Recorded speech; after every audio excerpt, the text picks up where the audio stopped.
first time we came here. Oh, Paimon remembers! Nahita's consciousness had been trapped by the doctor, but we followed the clues she left behind to help her. So much time has already passed since then, and it seems Sumeru's changing for the better now that Nahita's in charge, right? Paimon just hopes this peace will last a long time, and then Nahita won't have any more new problems to deal with. Yeah, guess you're right. We somehow always find ourselves right in the thick of it. Who knows what will happen next? Come to think of it, maybe it's all because of you. Maybe you're just a magnet for trouble.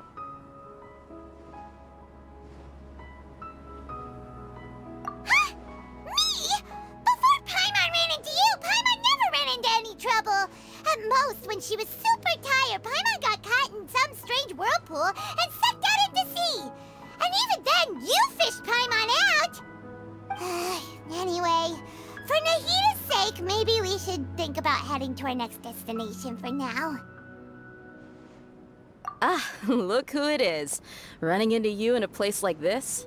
I can see you two still love wandering around. Oh, it's Dia! Since when are we just wandering around? We're usually taking care of some serious business. Even though it may have nothing to do with our journey. But never mind that. What brings you here? I just finished a commission in the desert for a usual client of mine. Nothing too interesting. Just escorting a shipment of goods. I'm on my way to report back. That's when I saw you two all the way over there, chatting away. What were you two talking about anyway? Huh? You serious? Can't say I saw that coming. But you are travelers after all. I guess you'd never stay for too long in one place. Bumping into you like this will become a rarity. I'm starting to feel sad just thinking about it. Hey, how about I gather a few mercs to escort you two? What do you say? Thanks, but no need. Oh, Paimon had no clue you'd miss us so much. But don't worry, we'll come back to see everyone when we get a chance. Sounds good. All you need to do to get to Fontaine is cross this stretch of desert and navigate some waterways. Knowing you two, I'm sure it won't be anything you can't handle. So, when are you leaving? Oh, wait a sec. Paimon just remembered there are still a few dishes in Sumeru that Paimon hasn't tried yet. Now, where's that list Paimon made?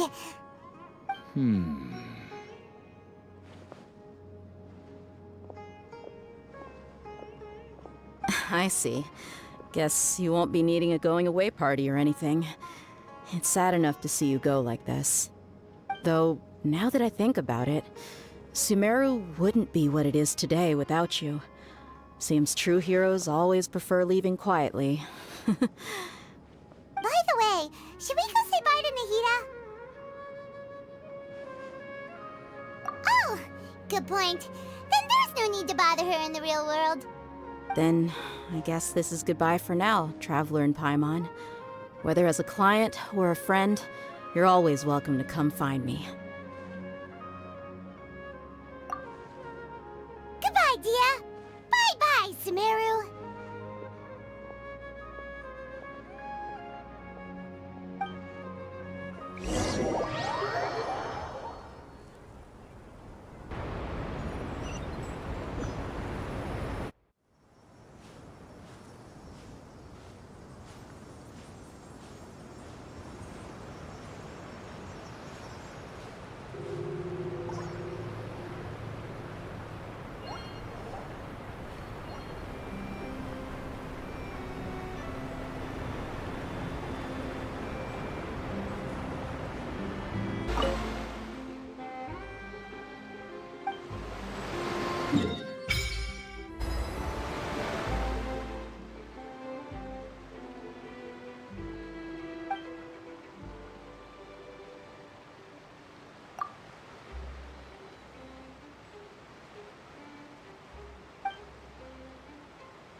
crossing all that sand and water, we finally made it! Oh, this must be Fontaine's port. Wow, everything looks so advanced in Fontaine. Paimon's heard that the industry here is extremely developed, and there are all kinds of unusual machines. Just seeing the sights as a tourist is nice, but maybe it would be better if we found something to do. What do you think? Good idea! Nahida gave us loads of useful information. Seeking out the Seven is probably still our best source for information at this point. Yeah, the more we can learn, the better. So, what do you think the Hydro Archon's like? Will we get along? Nahida said that she has a very unique personality, whatever that means. To learn about a nation's god, start with the nation's people.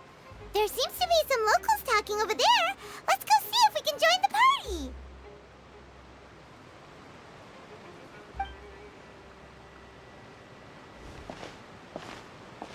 party. If you ask me, it's a tragedy how things ended for him.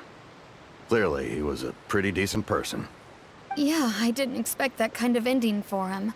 I thought he would at least fight on a little longer for his family. I was expecting a sudden plot twist, but it's a pity that it never happened. Still, his story is quite the tearjerker.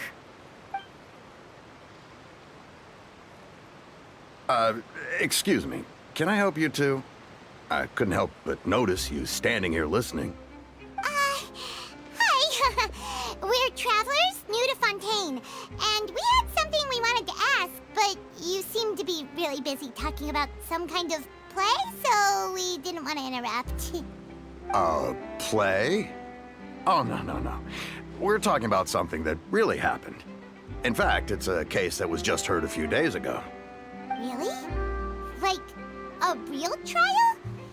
But the way you were talking about it and the words you used just now made it sound like some kind of story. Well, good tales are often based on true stories, aren't they? And what you see in reality may also be someone deliberately putting on an act while harboring ulterior motives. Whether something is true or not simply isn't that important. The main thing is whether the story being acted out on the stage is splendid enough. Oh, but it looks like you're not from around here. You probably don't know that the Fontaine Court of Justice is called the Opera Epiclese, or more commonly known as just the Opera House. But, shouldn't court cases be treated a little more seriously than that? Not to question Fontaine's way of doing things.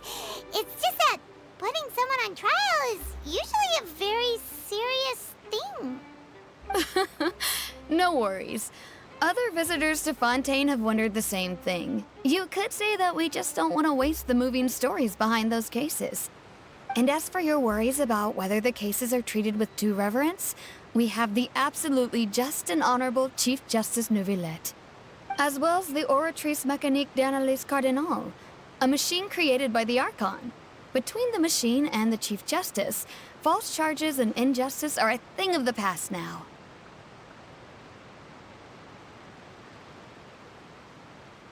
Oratrice? Is it some kind of machine, too? Oh, Paimon's curious. We should check it out if we get the chance. Wait, Paimon almost forgot to ask you our question. Do you know what we should do if we want to meet the Hydro Archon? Oh, that's easy. Just go to the Opera House. Lady Farina practically lives there. You could definitely say it's her biggest passion. I think what they mean is that they wish to speak with the Archon personally. In that case, I'm afraid it's going to be a tad more difficult. You'll have to make an appointment well in advance, and it'll depend on whether or not she has any time slots available. Huh. Is the Hydro Archon super busy taking care of official stuff? Wait, didn't you say that she's always at the Opera House? No. Lady Farina seldom takes an interest with the nation's affairs. The reason it's difficult to make an appointment is simply because she's incredibly popular. That's right. After all, she is the Archon. Though she may tend to get a little dramatic from time to time, people can't get enough of her. Huh. First time Paimon's ever heard of an Archon being described that way before. Wait! Paimon gets now! The Hydro Archon is kinda like a big celebrity here, right? Yeah, I suppose you could say that. Perhaps you could even say our mascot. Hang on. This is still Fontaine's Archon you're talking about. You should show some more respect. Yes, you're right. I guess I should at least try to be a little more respectful in front of visitors. Otherwise, I might get arrested and find myself face to face with Monsieur Neuvillette. Come on. Sure, there's a lot of laws here, but nobody's going to be arrested for saying something disrespectful about the Hydro Archon. Alright, I think we get it. Thank you! At least we now know that we can find the Hydro Archon at the Opera House. But who knows how long making an appointment will take? Guess we could have a look around the city in the meantime. Hey! What are you looking over there for?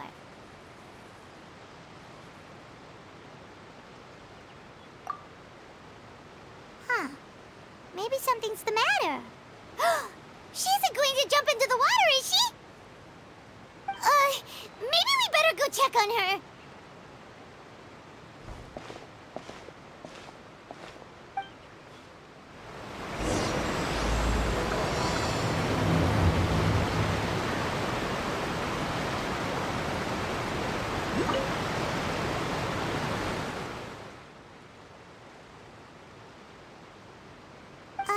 Hello there. Excuse me. Are you alright? Huh?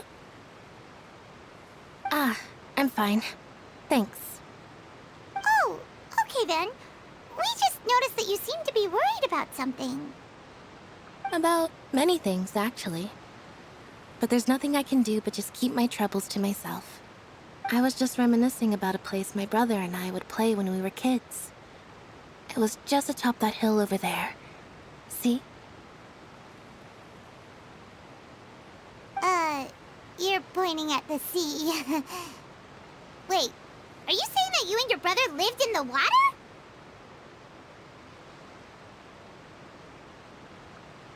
No people call the waters around Fontaine a sea. It's actually just an inland lake that's filled with fresh water.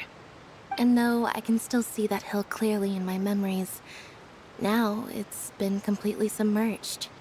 He would skip and jump, tossing sand in the wind. The sun shone brightly, and the air was filled with the scent of the sea. But now, the water is gradually swallowing our memories. It won't be long before it swallows us. Sorry. Paimon doesn't really get what you mean. I don't believe we've had the pleasure of meeting. Are you Lynette's new friends? Oh, and you are? Thanks for looking after my sister. She often comes here to reminisce about our childhood, that's all. There's no need for any concern. Oh, allow me to introduce myself. I'm Linny, and this is my sister Lynette. If I had to guess, I'd say you must be travelers from abroad. Nice to meet you. Paimon is Paimon, and this is the Traveler. We just arrived in Fontaine. We were just talking with your sister. Even though we didn't really get what she was saying. I see. It's unusual for Lynette to be so willing to talk with anyone. In fact, she seldom speaks at all. I'm usually the only one she ever talks to. Oh, really? Then you two are just like us. Paimon's always the one talking for some reason.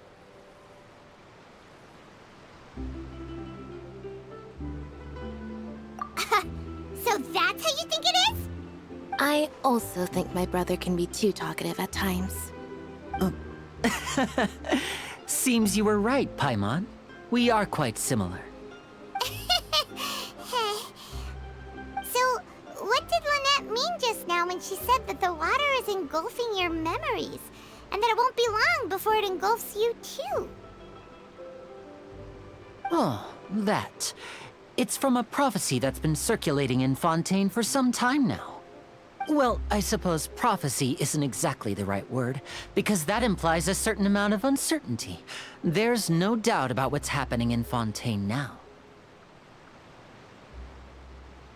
Where to begin?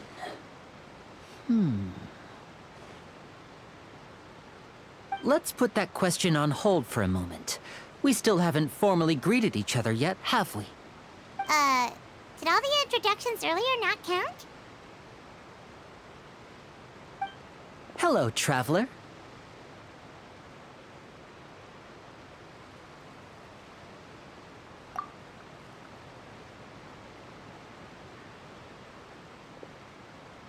And hello, Paimon. Hey! Why didn't Paimon get a handshake? You're not poking fun at Paimon, are you? Please, don't take offense. Just consider it a sort of etiquette we have here in Fontaine when making new friends. You should remember it. It might prove useful. Oh, all right then.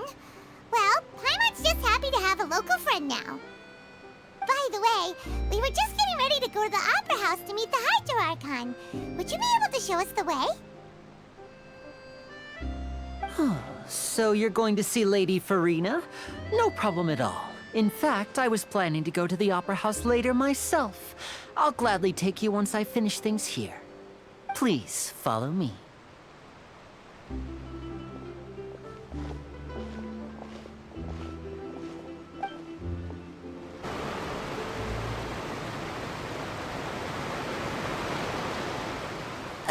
You said you were going to see Lady Farina? Well, it seems Lady Farina has come to see you.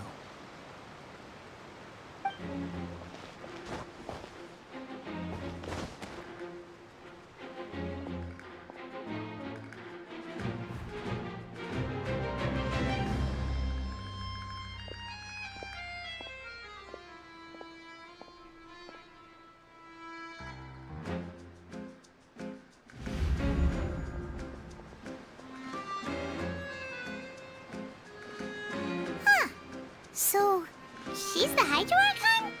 But how did she know we were looking for her? My dear people, rich and poor, those with cup in hand and those with nothing at all, raise your glasses in celebration! If you don't have one, then just raise your hand in lieu.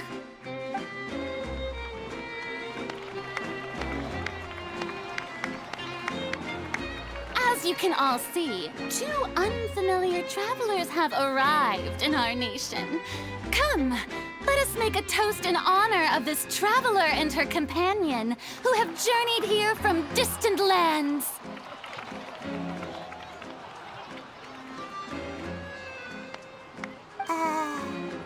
Is she talking about us?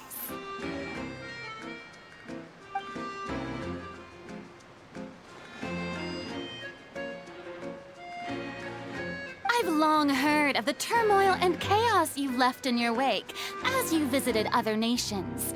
But I welcome you nevertheless. No, I have come to receive you personally. Fear is for insignificant cowards. I am a god, and I will never entertain the notion of such meaningless wariness. You can be rest assured. I see clearly your sincerity. Of course, seeking an audience with me is the most sensible thing to do. It will allow you to truly behold my power and witness my authority. Intelligent people always gather under the correct banner. I, Focalor, hereby welcome you to the nation of Hydro and acknowledge the value and significance of your trip. Now, you may rejoice in this.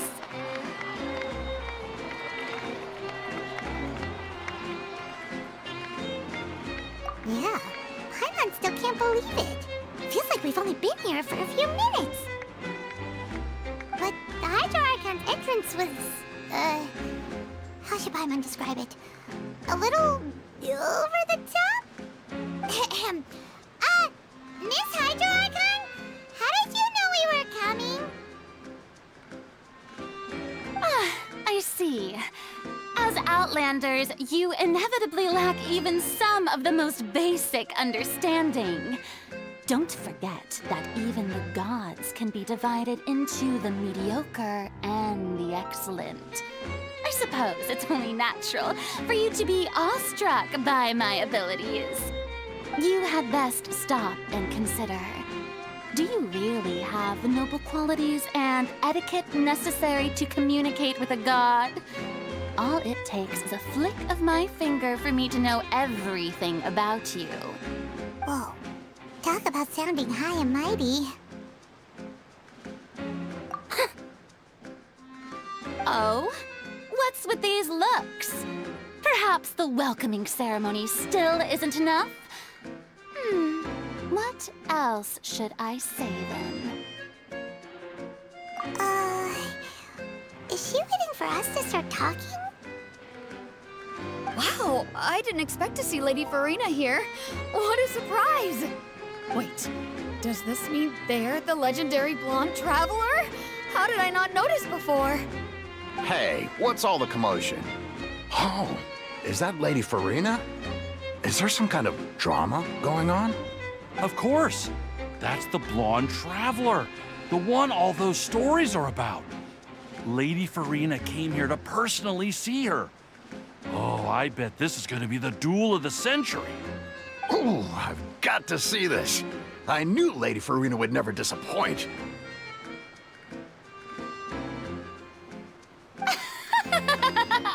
Yes, but don't get too excited now.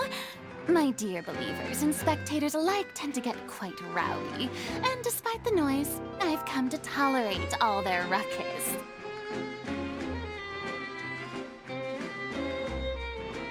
You may consider this my reward to all of you. I have determined that there will be an epic duel between myself and this traveler from another land, just as you were hoping to see. Now she wants to fight? Aren't we getting a little ahead of ourselves?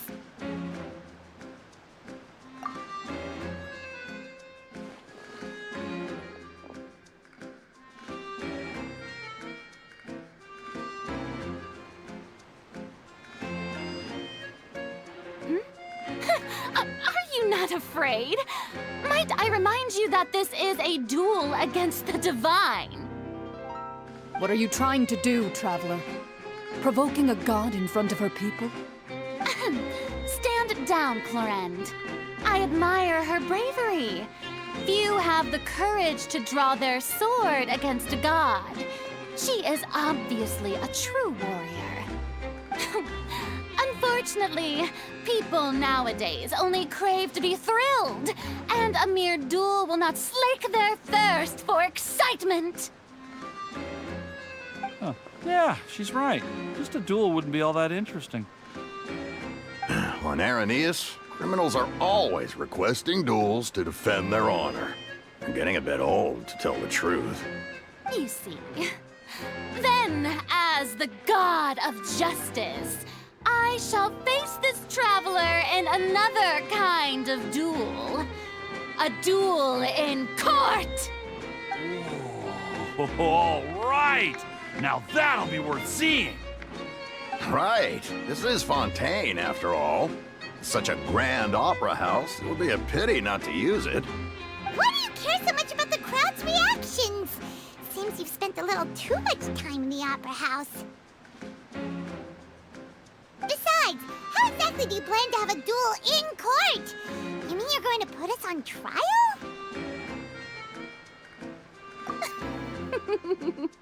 Oh, we have reason to put you on trial. It's obvious, isn't it? According to Fontaine law, no one is permitted to release any flying objects within Fontaine city limits during the first 3 days of each month. You are clearly guilty of violating this law, no? Oh, so that's what they've done wrong. That's our Lady Farina. No one knows the laws of Fontaine like she does. You call that obvious? What kind of law is that? Wait, flying object? You mean Paimon? Precisely! Now, if you two have no objections, then in the name of the Hydro Archon, I order your arrest.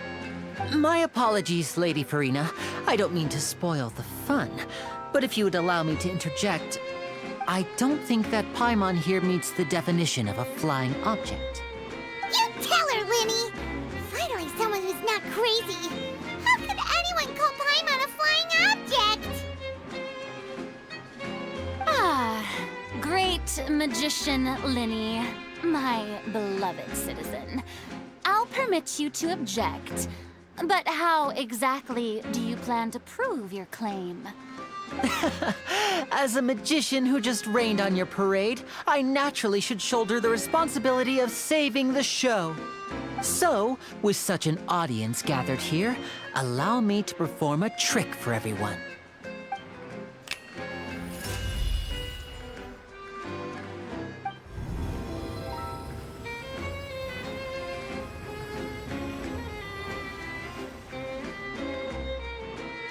Ta-da!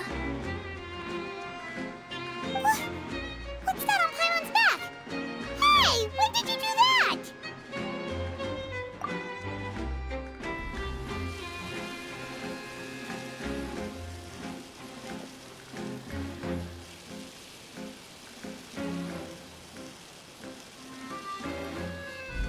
There. As you can all clearly see, Paimon should be classified as, well, something like a balloon. This rope has been in the Traveler's hand all along.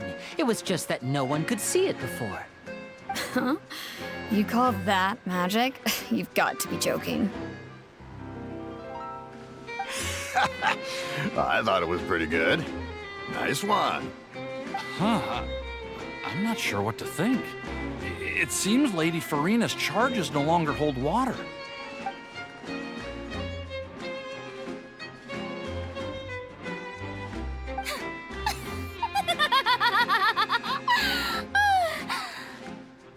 Amusing.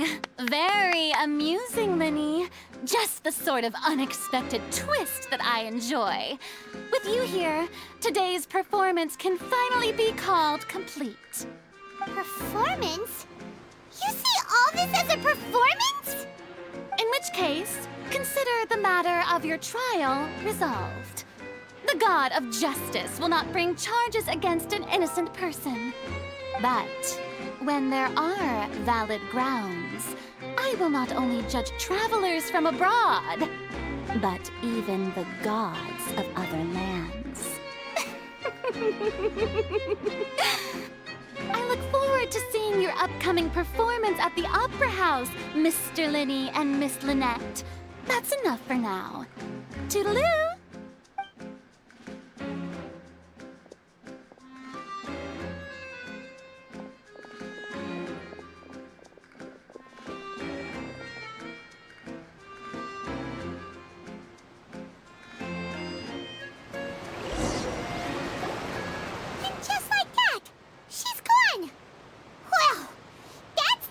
Unpredictable Archon Paimon's ever seen. I never even had a chance to ask her anything. But that's a problem for future Paimon. That whole scene just now was really... Don't mention it. I just happened to remember that there was such a law, so I did a little preparation, just in case. I didn't think it would actually come in handy. So, now do you see what kind of god Lady Farina is? She can be a bit confusing at times, but she is still amenable to reason. Anyway, Paimon had no idea you were a magician, Linny. It sounded like you'll be performing at the Opera House, right? I just know a few simple tricks I use to make a living. Lynette is my assistant. It will actually be my first time performing on the most prestigious stage in Fontaine, the Opera House. But isn't the Opera House where criminal trials are held in Fontaine? When there are no public trials being held, the Opera House hosts a variety of other performances. To the people of Fontaine, the line between a trial and a performance can be a little blurred. And speaking of performances, I would be remiss to forego this opportunity gifted by fate. Might I invite the two of you to see my performance? My brother's always excited to make new friends. Oh, sure. We don't really have anything to do now, and we wanted to go to the Opera House anyway. Splendid. In that case, why don't we go together? I'll show you the way. I just have something to take care of first. You really mean it? Then I'll take you up on your offer. This is a magical item known as a magic pocket. Perhaps you can help me distribute them to the people here. Huh? What are they going to use it for? About that... You asked me before about the prophecy, right? Let me start by telling you a little more about what it entails. I'm not sure exactly when it began, but a prophecy has been circulating around Fontaine. It says that every person in Fontaine is born with sin. No matter how the nation of justice holds trial after trial, this sin cannot be absolved. Until one day, the water levels in Fontaine will rise, and the sinful people will slowly be drowned. In the end, the people will all be dissolved into the waters, and only the Hydro Archon will remain, weeping on her throne. Only then will the sins of the people of Fontaine be washed away. That sounds pretty gloomy. Why are people in Fontaine born with sin? What is that supposed to mean? There are lots of guesses. Some say that the ancestors of Fontaine stole the power of the seas and stirred its wrath. Others say that the people of Fontaine never heeded the first Hydro Archon's warnings and offended Celestia. But here in Fontaine, evidence is what matters. There hasn't been concrete evidence for any of these claims, so they can only be regarded as conjecture. If even the people in Fontaine don't know what sin they committed, wouldn't it be better just to ignore the prophecy completely? Why bother feeling guilty all the time? That's exactly what the people did at first. But in the last few years, the water levels in Fontaine have actually started rising. Many places have already been completely submerged, and now lie beneath the sea. Many people carry on with their lives as before and shrug it off as a natural phenomenon. But my family and I think that the people of Fontaine shouldn't ignore the possibility, which would end up sentencing them to death. We hope that at least the people who reside near the waterfront can move away before it's too late. So, we've started distributing magic pockets to them. As a magical item, these magic pockets have astonishing capacity. I'm sure they will come in handy when people are moving their belongings. Oh, Paimon gets it! It's like preparing for a rainy day! But this is more than a bit of rain. Perhaps only absolute power could ever contend with such a catastrophe. But who knows? We're just tiny specks in the grand scheme of things. Now, if you'd like to help, then please give these magic pockets to anyone nearby. Be sure to convince them to take it, regardless of what they say. So you're the blonde traveler that everyone's been talking about. My apologies for not recognizing you earlier. Oh, a magic pocket? Seems you really thought of everything. I guess it's better to prepare for the worst and hope for the best. Thanks. Please, also thank the magician on my behalf when you get the chance. What's this? So you also believe in the prophecy. Keep it. I won't have any use for it. What? You mean you don't believe in the prophecy? No, I believe in the prophecy. But I also believe in another story. The story says that people once lived in the ocean. They were one with the ocean and couldn't live apart from it. But as time wore on, people desired to live on land and developed blood vessels, encapsulating the sea within their bodies. Thus could people set foot on land. So, if you ask me, when the water rises and takes us all, it'll be like we're going home. Oh, we hadn't heard that one before. But people can't live underwater. They'll die. You should probably still take it. All right, I'll take it. I guess I just feel that being dissolved into the water doesn't necessarily mean death. Huh? I don't want that thing. Way I see it, if the prophecy's true, it's still gonna be a long time before the water can cover everything. Life is all about living in the moment. What use is there in worrying about the future all the time? We'll cross that bridge when we get to it. You should still take it. You never know when it'll come in handy. Oh, all right, fine. Thanks. It's just that if I start moving, that means I've already given up on the life I have now. I'd really rather not. Oh? You already handed out all of the magic pockets? That was fast. So, what did people have to say? I bet you heard some, interesting opinions. Yes, but that will change once disaster strikes. I know they'll change their minds, so it's only right to help them prepare. Is there anything else you need to do before we leave? Yes, one last thing. I have the magic pockets made by a workshop in the court of Fontaine. Since we're out and about, I was thinking about bringing him some more materials. So, you want to collect materials? Just tell us what the materials look like and we'll help. Many hands make light work. Oh, that would be much appreciated. We'll need some Romaritime flowers. I remember seeing them near the waterfront on the east side of the harbor. You made quick work of that. I can tell you're an experienced traveler. I've also finished collecting a few here. Maybe next time you'll feel like helping too, Lynette. No way. I'm in power-saving mode today. Otherwise, I fear I may not have any energy left for the performance at the Opera House. Fine. Though the performance is still a long way off. Now that we're finished here, we should get ready to head back to the Court of Fontaine. So, we're going to the Court of Fontaine before we head to the Opera House? Good.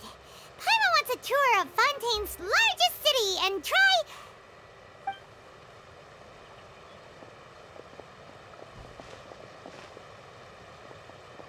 Wait, shh. Have you noticed that person over there? The young girl. Huh? What's wrong with her? Paimon didn't notice anything. She's obviously a thief. Magicians and thieves practice similar methods. We divert attention, and a distracted audience is one that won't discover what you're really doing. Watch her movements carefully.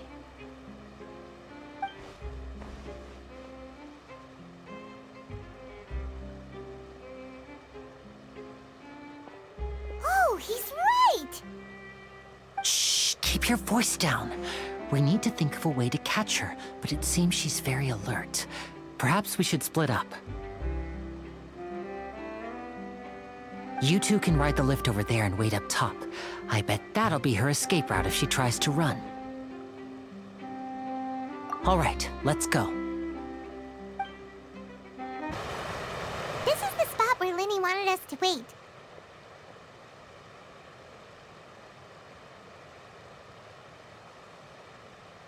Oh, look! Isn't that her?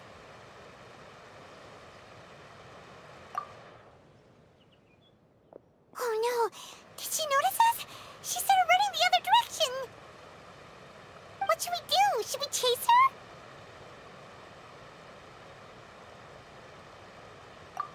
You're right. She might also be trying to lure us away.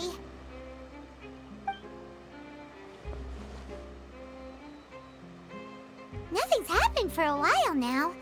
Paimon wonders if Linny caught the thief.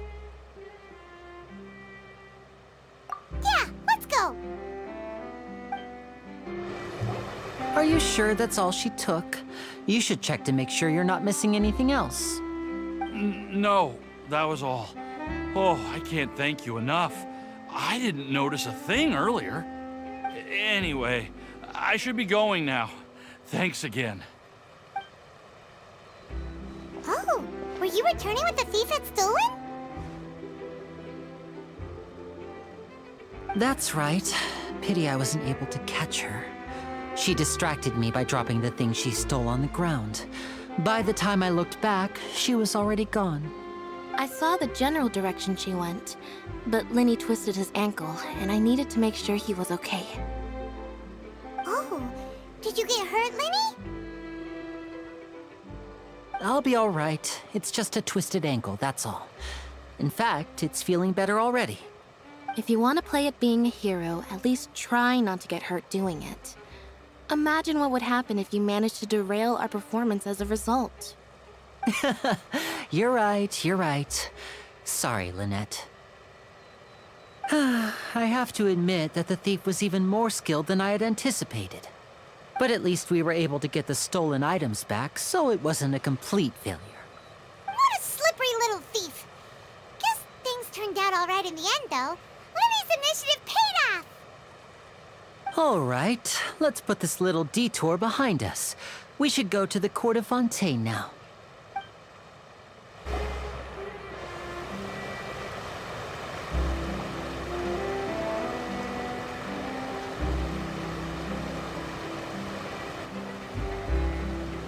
So, we ride this thing to go into the city?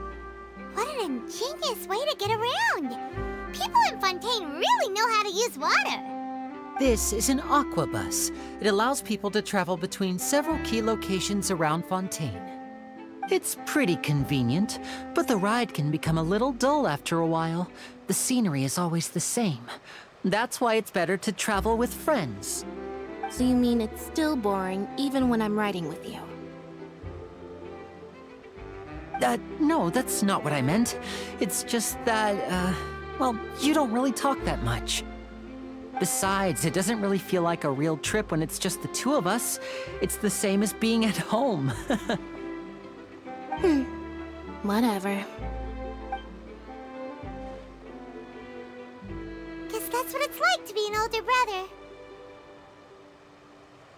brother. It's about time for us to leave. Let's get on board.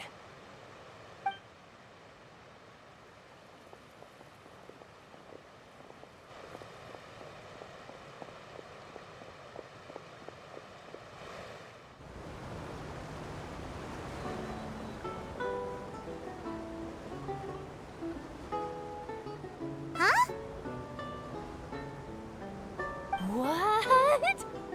Traveler! Paimon! Charlotte! Oh, I never guessed I'd bump into you all riding the aquabus. In the story of my life, this is big news. What are you doing in Fontaine? I didn't hear anything about you paying us a visit. Yeah, it's quite the coincidence, but as travelers, we're always on the move. It's not surprising that nobody knew we were coming. Though we still have no idea how the Hydro Archon knew about us. Oh, let Paimon introduce you to our new friends! Oh, no need for introductions, Paimon. I would recognize the great magician Lenny and his assistant Lynette anywhere. I wouldn't be much of a reporter if I didn't know who they were. It's a pleasure to meet you. I'm Charlotte, a reporter for the Steambird.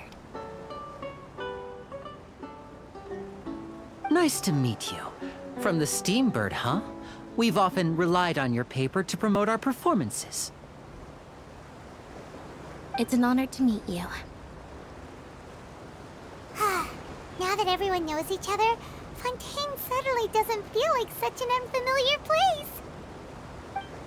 So, what have you been up to lately, Charlotte? Any big news? Not too much. When there isn't any breaking news, I mainly cover the trials at the Opera House. You can still manage to keep readers' attention as long as you tell things from a clever enough angle, even if it's the same old topics. For example, reporting on how a scammer once deceived vulnerable girls into relationships, or how a financial criminal was once so poor that they ate a single piece of bread for 5 days. right. Seems you know me pretty well. What I'm really after is exclusive, sensational news pieces that could shake the country. These smaller stories are a waste of my talents. Oh, I just remembered. I've been following a case lately. Well, a series of cases, actually. You mean the serial disappearances of young women case? That's right! These stories are the talk of the town right now, and it's probably the most mysterious case we've ever seen. If I'm the first with a draft ready to publish when the case is finally cracked, and it's the headline story in the Steambird, oh, when that happens, I bet all the other reporters will shed tears of envy. I've already gathered all kinds of materials. I just can't wait for the truth to be revealed. So, what is the serial disappearances of young women case? You mean the culprit hasn't been found? That's right. The first missing girl case happened almost 20 years ago. And ever since, after a period of time, another girl disappears. What the cases have in common is that the girls are all of a similar age, and that they've all vanished without a trace. But the scariest part is that to this day, none of the girls have ever been found. Many suspects have been arrested over the years in connection with this case, but shortly after each arrest, another disappearance would always happen.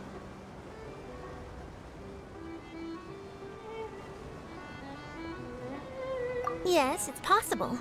But either way, I believe that every case has some precise truth behind it, waiting to be exposed. Yes, I agree. And at the very least, the family of those missing girls deserves some sort of explanation. I just imagined for a second what I would do if Lynette were to suddenly disappear. I'd pay any price to get her back, and then find a way to track down the culprit. Please don't imagine that, Linny.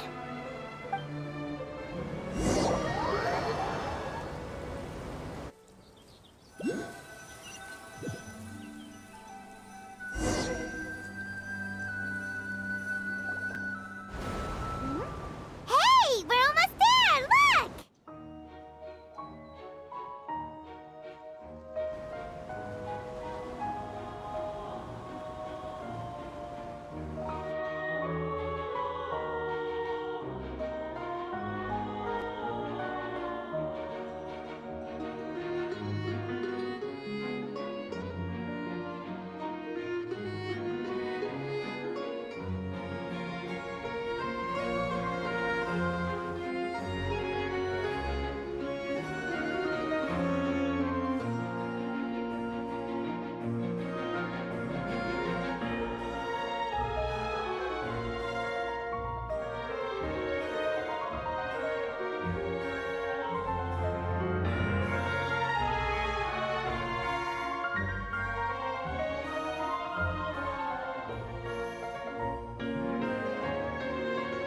Well, I really enjoyed chatting with you. Life should be full of pleasant little surprises like this.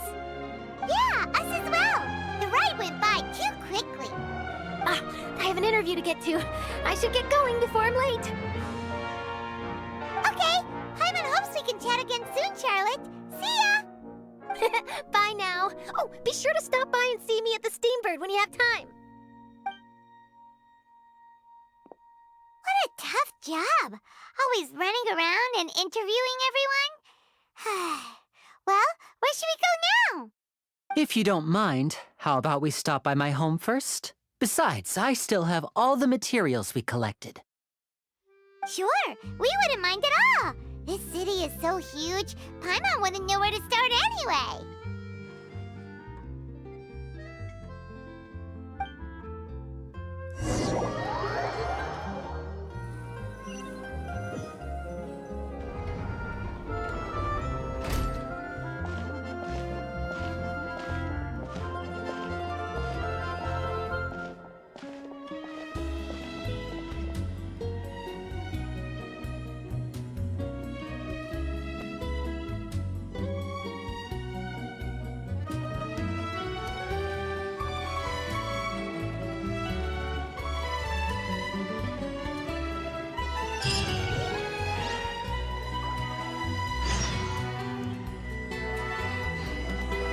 Let's move out.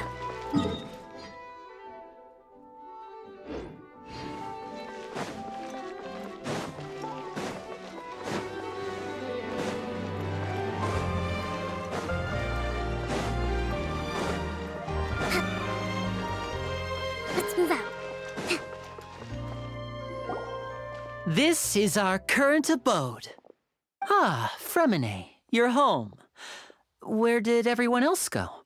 I have some new friends that I would like to introduce. Oh, they all just went out a moment ago.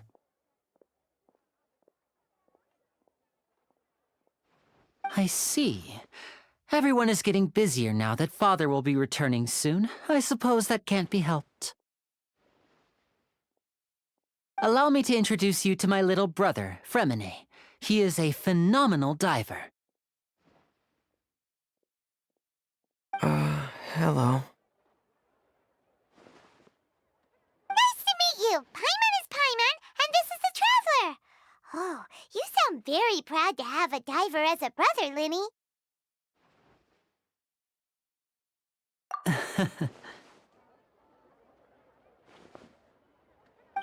Linny, could you come here for a moment?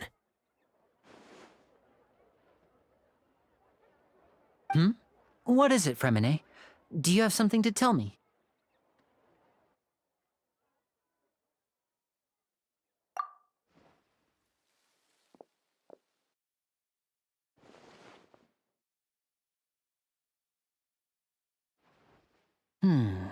Okay, I see. Is everything all right? Oh, it's nothing. We were just discussing a little housework. Sorry for the interruption. Oh, before I forget, the Traveler and I collected more materials to make magic pockets. Were you able to get any, Fremine? Yes, I went diving and gathered lots of materials. I was about to give them to you. That's our Fremine, always quick with the underwater work. All right, I'll take these to the workshop.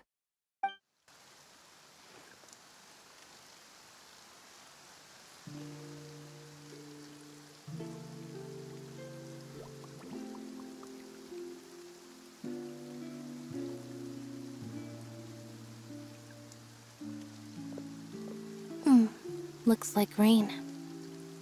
Oh, you're right. But wasn't it clear and sunny just a moment ago? Fontaine's weather sure is weird. I'm afraid that's just how it is here. It often rains on days where there are trials being held in the Opera House, but don't worry, it'll clear up soon enough. What's wrong, Fremine? There's a legend about the rain that I tend to believe. It's said that a dragon of water once resided in Fontaine. Though we don't know where the dragon went, every time it weeps, the skies will cloud up and pour out rain. When I was a child, my mother told me that if I wanted to go outside and play, I should yell toward the sky at the top of my lungs. Hydro Dragon! Hydro Dragon! Don't cry! If it's an elemental dragon, then having the power to make it rain wouldn't be very unusual. Let Paimon try something. Hydro Dragon, don't cry!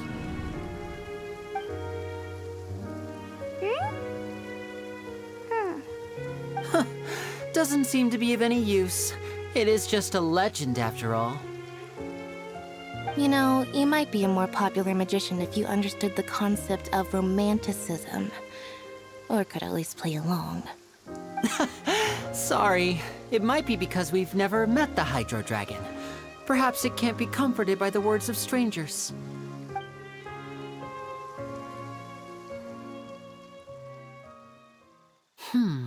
It rained for longer than I suspected. Oh, it's already getting late. Was there something you needed to do, Linny? Yeah, some preparations for the show at the Opera House. I need to find a way to catch the last aqua bus of the day. On the day of the performance, just ride the aqua bus to the island of Araneus. I'll have Lynette meet you at the fountain in front of the Opera House.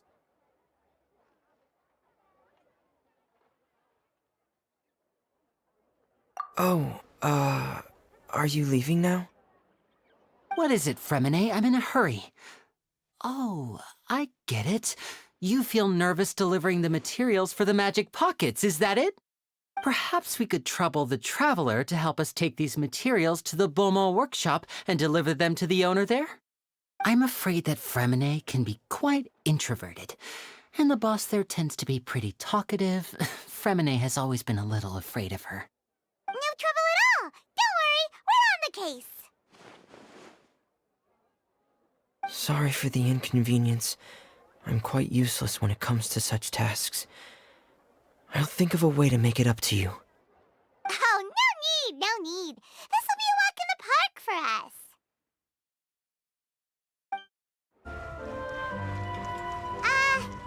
Hello? Is there anyone here? Oh, hello there. New customers? Looking to buy, or do you need something made? Or perhaps you're just looking for a chat with me. Oh no, we're just here to deliver some materials. Here they are. They're for making... what were they called again? Ah, these must be for magic pockets. I could tell right away. I've already made several orders worth now. No need. They've already prepaid several batches worth. When they told me what they'd be using them for, I even offered them a discount. But they insisted on paying the full amount, saying that I had a business to run. It seems both their hearts and their pockets are made of gold. Whoa. So, is Linny actually loaded? I can't say for sure, but who knows? Maybe there's good money to be made being a magician in Fontaine. Hey! Is this machine what you use to make stuff here? It looks really advanced. Why use your hands when a machine can do the work? It would be a waste not to use the latest technology, and wasting is a kind of crime. But where does a big machine like that get its power from? Well, it's a little complicated. I'm not sure I can put it in layman's terms for you. But basically, everything we usually use here in the city is powered by indemnitium. It's a type of energy that's produced from trials. Huh? How can trials produce energy? Well, I'm not completely sure of all the details myself, but basically, when a trial is in session, the Oratrice Mécanique d'Analyse Cardinale harvests people's belief in justice and converts it into energy to be used all around Fontaine. So that's what its other function is? Paimon heard that the Oratrice was created by the Archon to make judgments. But Paimon still doesn't get it. How could something unreliable like people's beliefs be turned into a stable power source for these machines? Oh, yeah! So that means the Hydro Archon relies on the machine to take the energy created by belief and turn it into power for all of Fontaine, right? Even though I've never heard anyone really put it that way before, it sounds like it makes sense. Besides indemnitium, we have another type of energy called pneumosia. It isn't produced by the power of the Archon, but it is unstable by nature. Even now, it still cannot be widely used by civilians. I thought I'd find you hard at work, but here you are chatting the day away. Since you're already talking, I'm sure you wouldn't mind a few words with me. You again? Didn't I already promise you that I'd have the more I owe to Confrérie of Cabriere by next month? Why are you hounding me now? Yeah, but how do we know that you won't go running off by the end of this month? I want 50% today. Wait, no, 70%. Huh? You... Seems business isn't so great for the workshop. We've already finished our job and delivered the materials. Maybe now's a good time to leave? Hey, hold on! Before you go around trying to collect payments, why don't you settle your own debts first? If Confrérie of Cabriere wants to poach clients from Northland Bank, that's fine. But I'm afraid you still owe the bank a hefty sum of mora. So why don't we work things out between us first, before you get back to your little conversation here? You're from Northland Bank. But we said we'll pay everything we owe next month. Why are you hounding me now? Traveler, Paimon! I didn't think I'd run into you here in Fontaine. What are the chances? We're surprised to see you too! What are you doing here in Fontaine? You didn't want to stay in Snezhnaya? Long story short, I've already been in Fontaine for some time now, and honestly, things have been pretty boring. But it seems that fate brought our paths together today. Not only will I have some good friends here now, but ones who always seem to find trouble. Either way you look at it, it seems things are going to get a lot more interesting now. Pretty sure we'd want to avoid anything that you'd find interesting. Besides, our trip here has gone pretty well so far. Right, Traveler? Hey, you, Northland Bank boy. Aren't you forgetting something? Don't interrupt. It's not often I run into the Traveler like this. Why don't you wait for me over there for a while? You kidding? Aren't you the one looking for us? You really expect us to sit and twiddle our thumbs while you catch up with your friends? Listen to me, boy. If you want your Mora, fine. Why don't you come and take it? Hey, I just said not to interrupt. Oh, by the way, Traveler, the last time I took Tonya and Tusser ice fishing, Tusser said, "Hey, that's way over the line! All right, boys, let's see who has to pay up now!" Can you at least let me finish one sentence? Fine. Though the bank told me not to get rough with our clients. You're the ones who started it. This is an act of self-defense. You two will have to be my witnesses, okay? I'm sure this won't take long.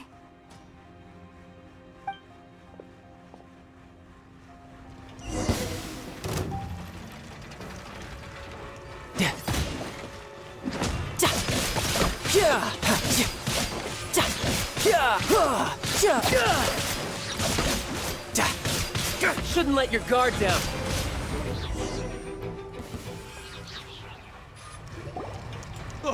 What's your deal, Brad? How are you so strong if you're just a staffer from Snezhnaya's Northland Bank? Wait, don't tell me you're... Oh, now you notice. It's a little late, don't you think? Just make sure you understand that you don't mess with Northland Bank. Got it?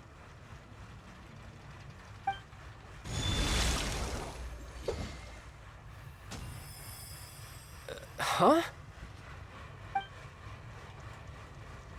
Now's my chance!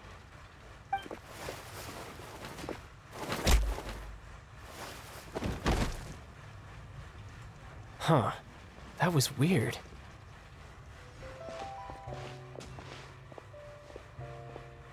I'm not sure. It's as if I suddenly lost control of my hydro powers when I needed them. Maybe there's something wrong with my vision? Strange. How could that happen? First time Paimon's ever heard of someone losing control of their vision. Never mind. It doesn't matter. If I want to stay sharp, I shouldn't be relying too much on my vision anyway. Besides, I always have my delusion in case I need it. So what are you doing in Fontaine, child? And don't say it's work for Northland Bank. Well, I guess it's because I've been in a bad mood lately. Huh? What kind of reason is that? Wait, since when do you feel down about anything? I don't know. Maybe I still have a lot to learn about myself. But recently, there seems to be some sort of restless power stirring inside of me. And I don't know why, but every now and then I feel like I'm in a terrible mood. Maybe you losing control of your vision just now is connected with that power you're feeling inside. That is a possibility.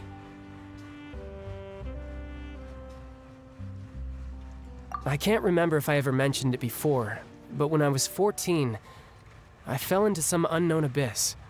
It was during that time I learned nearly all of my abilities. The one who took me under her wing and taught me was named Skirk. She was always quiet and very mysterious. Nobody knew where she came from or what she had been through, and she was always very strict when teaching me combat techniques. One time, I asked her why she was willing to take me on as an apprentice. From what I could make of her answer, it was because I had awakened it and traces of it remained on me. She said that all my combat training would be useful in the future. But what is it? What did you awaken? She never explained that. But my guess is that it's related to a dream I saw when I had just fallen into that abyss. In my dream, I was in the deepest depths of the sea, and the boundless seabed was all around me. But in front of me appeared a whale that was so massive, I felt like I couldn't breathe. A whale? Oh, that sounds familiar! When we fought against you before, you summoned a huge whale that seemed to leap at us. Is that the one? That's just an abstract form of a whale that I create using my elemental powers.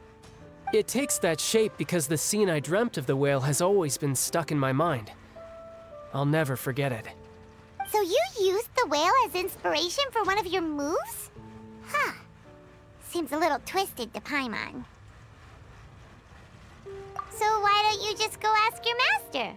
Maybe she knows the answer. You make it sound so easy. Ever since the incident I experienced there, I've never stopped searching for Master Skirk and that unknown abyss. But it's been years now, and I've still found nothing. There isn't even a trace of the place where I remember falling into the abyss. Oh, it sounds like some kind of ghost story. Yeah, I'm out of leads at this point, but there's nothing more I can do. It seems that strange encounters in this world tend to be elusive like that. Oh, seems the time really flies when I'm talking with you.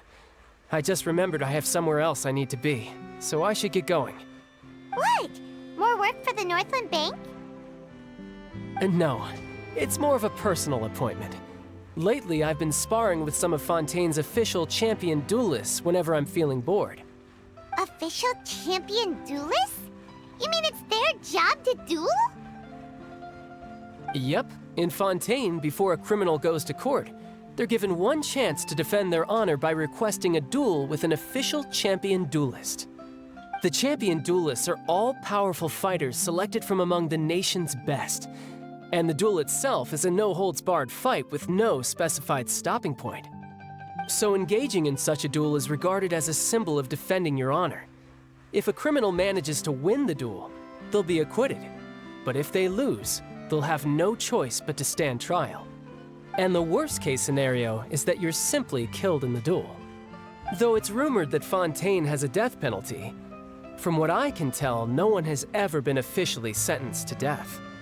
So really, the only people who opt to duel are those who have suffered a grave injustice in being accused, or those who greatly value their honor.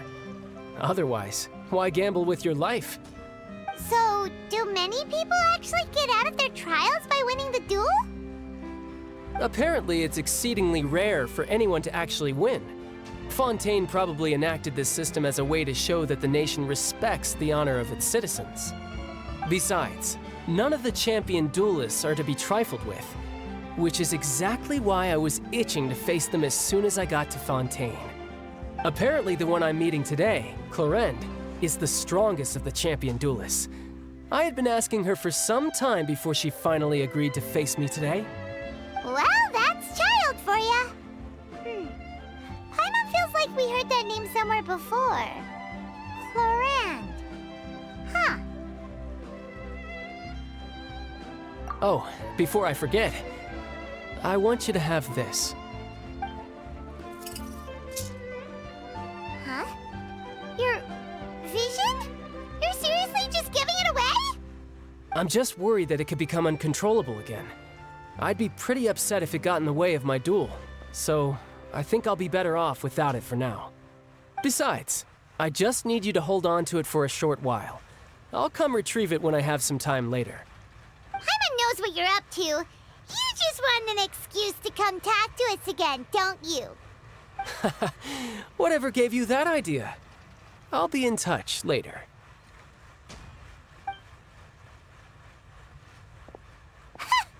That sneaky guy. He said he's been feeling down lately, but he seemed the same as ever to Paimon.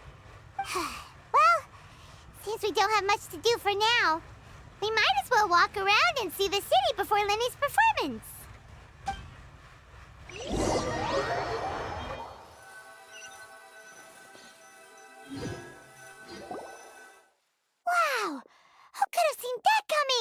The reporter who was barely around for most of the story was the murderer all along! Sorry. Paimon was just surprised, that's all. Whew.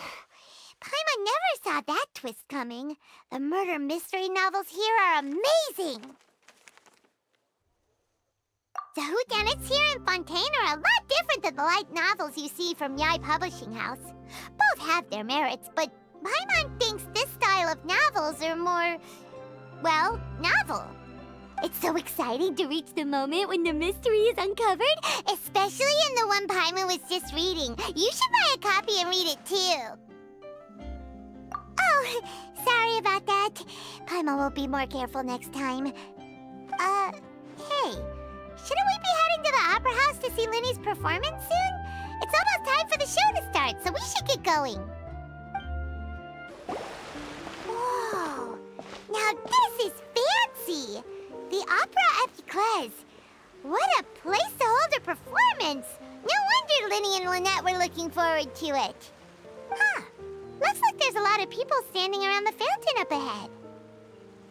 Oh, Archon, please bless us with a bright and healthy child. We pray. I don't know why you always feel the need to ask so much. I'll be happy as long as our child is healthy and lives a peaceful life. I guess if they're our kid, then there's no doubt they'll turn out smart.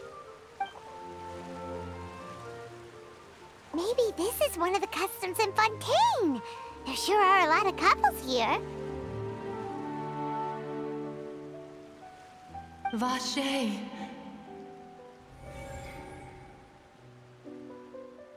What's wrong? Vache. Vache.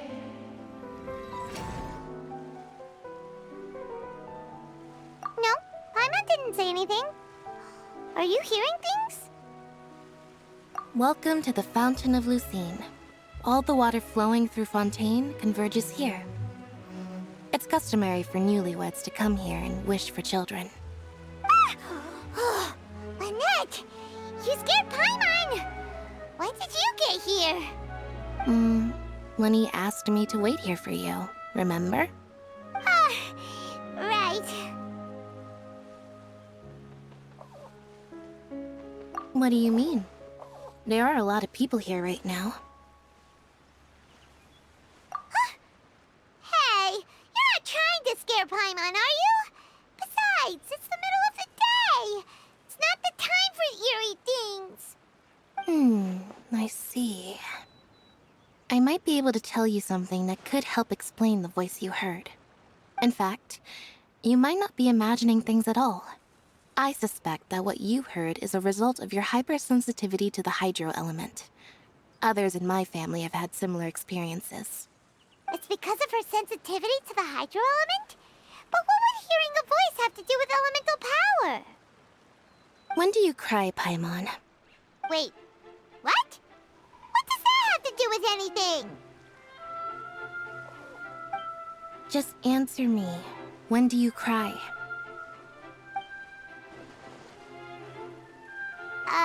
When Paimon's really sad? Oh, and when Paimon's super happy. Oh, and also when Paimon's really, really scared. Then you should understand that tears contain your most intense emotions. Like I just mentioned, the Fountain of Lucine is where all the flowing water in Fontaine converges. Even the tears that fall to the ground will eventually gather here. So maybe what you heard was the intense emotion coming from someone's tears. So, what did the voice say? If you were hearing their emotions, then Paimon wonders what happened to them. Rather than worrying about them, we should worry about my brother first.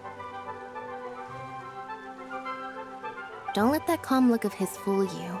He tends to get pretty nervous just before a performance. So chatting with Lenny might help him relax a little before he goes on stage. Oh, right! That makes sense. Let's go in and see Linny.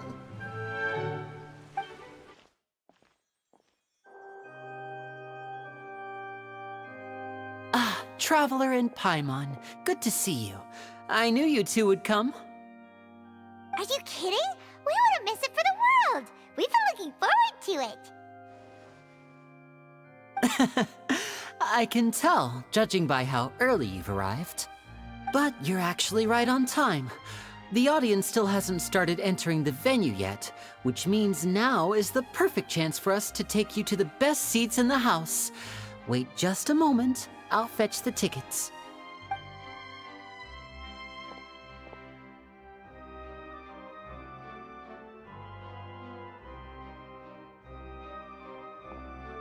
The Opera House has assigned seating, so you always have to make reservations. I've already reserved your seats, and here are your tickets. Ooh, front row seats! Thanks, Linny! Don't mention it. There's no need to keep thanking me. Hey, Linny! Could you come over here and take a look at this? Oh, I'll be right there. Seems there's an issue with the stage props over there. That's Cal, my assistant, calling me. I'll go lend him a hand. Yeah, we'll just go to our seats. You go ahead, Linny.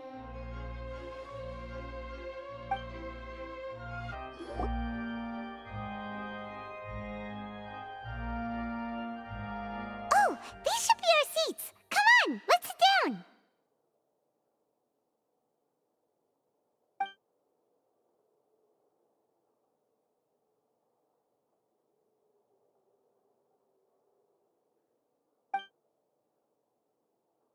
Uh...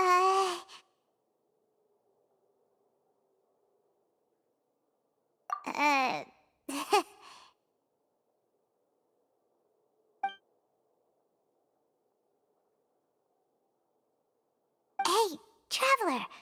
Maybe we should strike up a conversation with the person next to us. Since we're sitting together and the rest of the place is practically empty still, it's kinda awkward if we don't say anything. Ah, you little... Of course you put this on Paimon. Excuse me, I did not realize you felt awkward. I am terribly sorry. I would be perfectly happy to chat with you if that is what you would like. Oh, so you heard all of that, did ya? Boy, you sure have good ears. Paimon thought she was keeping her voice down. Wait, that's not it, Paimon's... Sorry, Paimon's the one who was being rude, talking under her breath like that. So, let's talk, but, what should we talk about?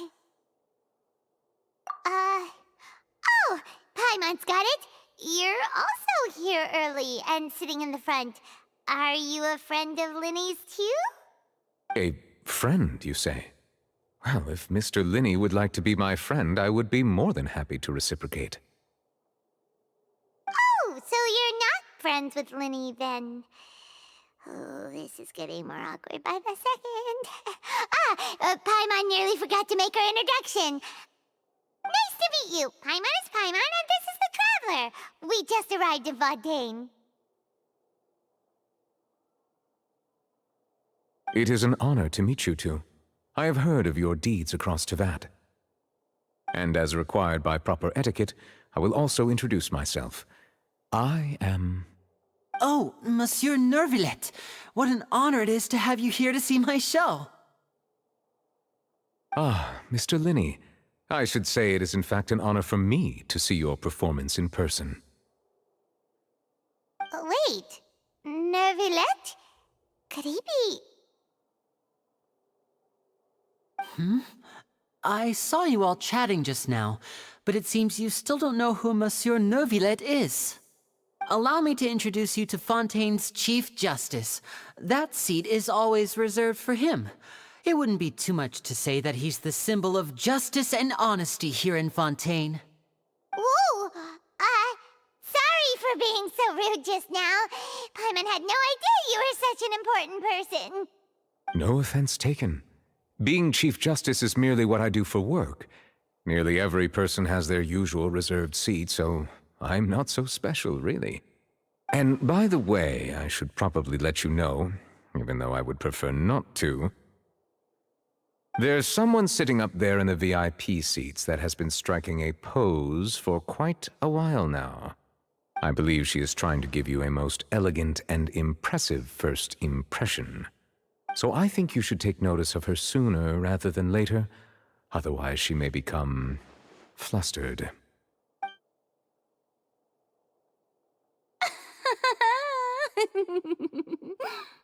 Huh? Oh, it's Farina, the Hydro Archon. Huh. She sure has a smug and satisfied look on her face. Guess she has no idea that you saw right through her act. Very good. That is for the best. No need to pay her any more attention. We may now enjoy the show. Huh? So is this what things are like between the Chief Justice and the Hydro Archon? All right, please wait just a moment longer. I've pretty much finished my preparations, and the performance will start as soon as the audience has made their way to their seats. Yay! The show's finally about to start! Paimon can hardly wait! Paimon's never seen a real live magic show before!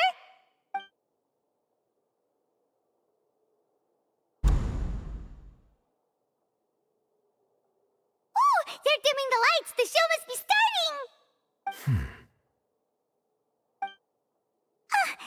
Sorry. Paimon will try to stay quiet. Welcome, one and all, to the Opera Epiclese. I am the star of today's show, Linny. And over here is my sister, Lynette, who will be working as my wonderful assistant. Please, let's give her a warm welcome. Hello, everyone. I know she may seem to be a little sleepy right now, but that's just a sign that she's nervous. Whatever. Now, some of you may be thinking, two vision holders who can freely manipulate elemental powers performing magic is not true magic at all. So, I would like to take a moment to assure you that elemental powers will have nothing to do with what you will witness on the stage today.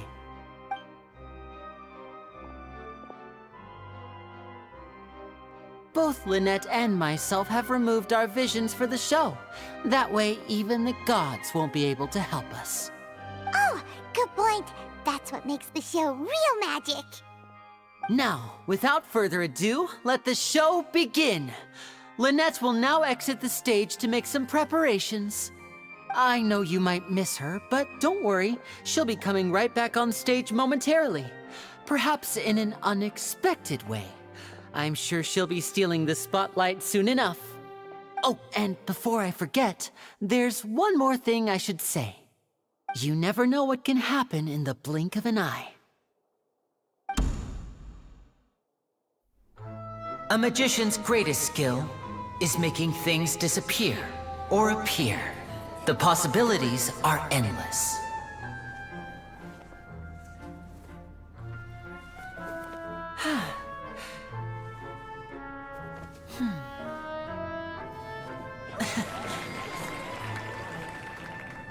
Huh?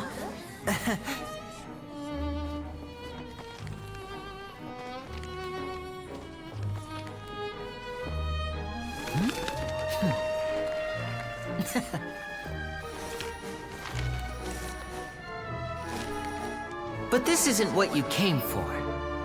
These little tricks, you've seen them all before. So it's time for something truly extraordinary, don't you think? This one's a little tricky.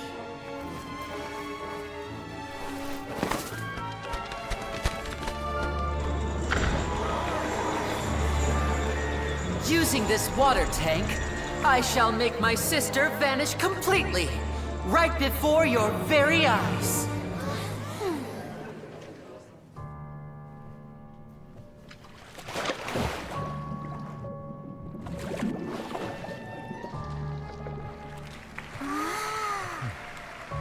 It's actually quite simple. She'll just turn into air bubbles and float right out of the top.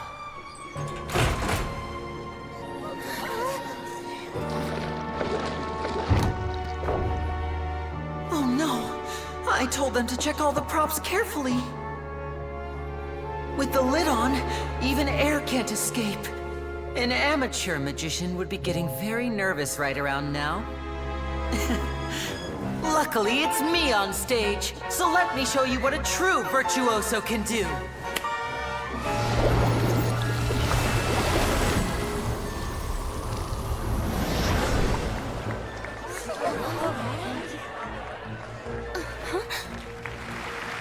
Lynette, are you still there?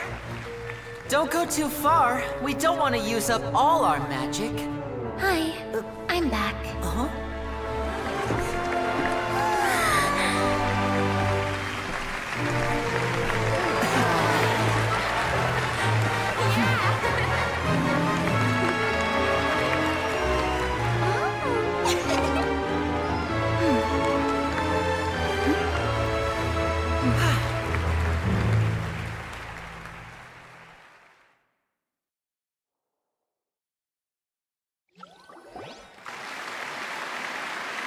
Whoa! What in the world just happened? How did he do that? Paimon didn't see him do anything! Wasn't Lynette inside the water tank? How did she disappear and then reappear out of nowhere? If we could see easily through his tricks, then that would mean that his skills are still lacking. To appreciate magic, you should focus on the show happening on stage, rather than getting caught up in trying to see that which has been intentionally hidden. Guess you're right. Paimon couldn't believe her eyes when Lynette reappeared. Amazing! Thank you, everyone. I'm glad you enjoyed that performance. But our magical journey has only just begun. I've prepared even more astonishing surprises for everyone here. The magic of transformation and disappearance can go far beyond what you've just seen. I'm sure many of you are thinking that escaping the water tank was impressive enough, but Lynette is still my assistant after all. In which case, I have ample time to make all necessary preparations. So, for my next trick, I will require the participation of one lucky audience member. Please, if my assistants could bring out the magical boxes now. There are 2 boxes, and only 2 boxes. One is here, and one is there in the aisle among the audience. I'm sure many of our clever audience members have already guessed our next magic trick. A swap! Our lucky audience member and I will each enter a magic box. After 1 minute, we will each emerge from the opposite box. Now please, everyone pay very close attention to the box you see here. Don't give me any chance to make a move. Wow! How's he gonna do this? Hey, do you think this is all magic tricks, or does Lenny have actual superpowers? The lucky audience member will be generated by this random number selector.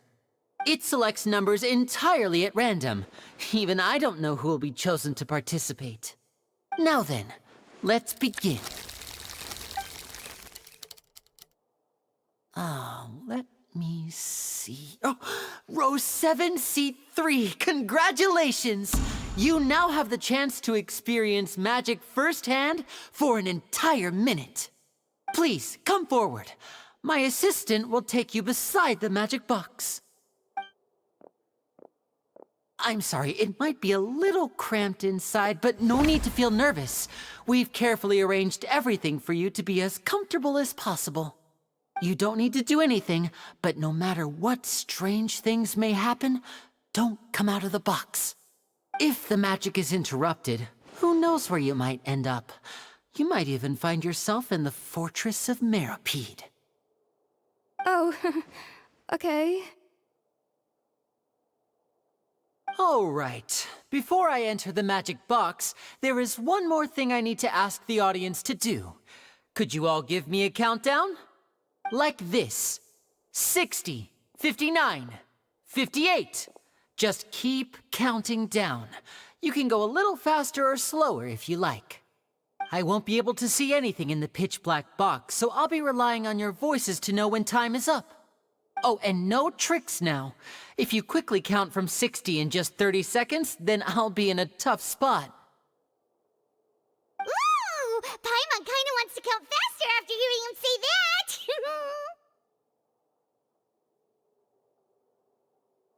No, that won't do. I can see it in your eyes. You still can't be trusted. Let's practice together. Come on, repeat after me. 60, 59, 58. 60, 59, 58! That's right, perfect. Keep it going. All right, I'll see you all on the other side once you've finished counting.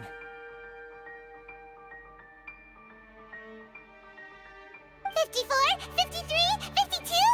Huh? Why aren't you counting, Neverlet?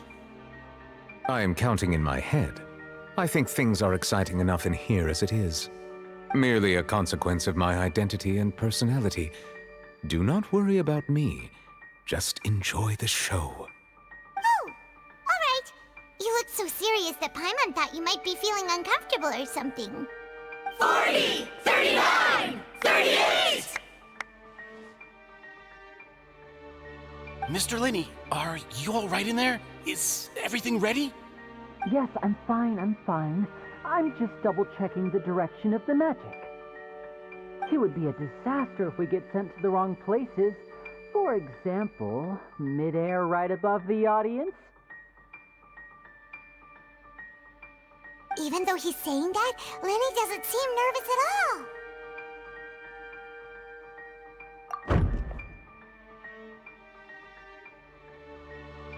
Ah! What was that noise? Did you hear it too? Not sure. Anyway, it doesn't seem like anyone's worried about it. 25! 24! 23! What's wrong, Mr. Linney? I can still hear you moving in there. I seem to have accidentally knocked over a decoration. I'm trying to fix it, but it's pitch black in here. I can't tell left from right. Never mind the decorations. There's no time for that. The show is what's important. No, that's unacceptable. I want my show to be perfect. Don't worry, we still have 20 seconds.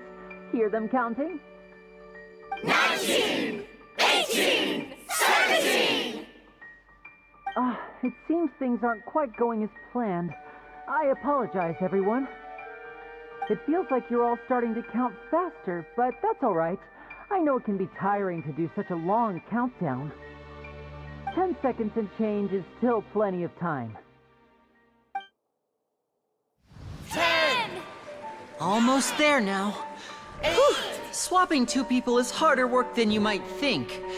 Even a master magician like me can't guarantee I'll get it right the first time. Hey, wait!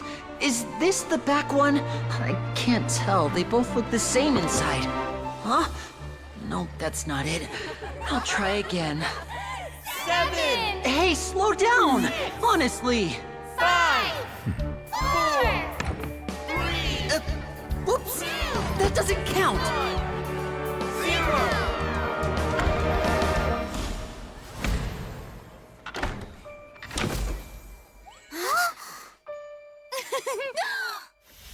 Ta-da! What happened?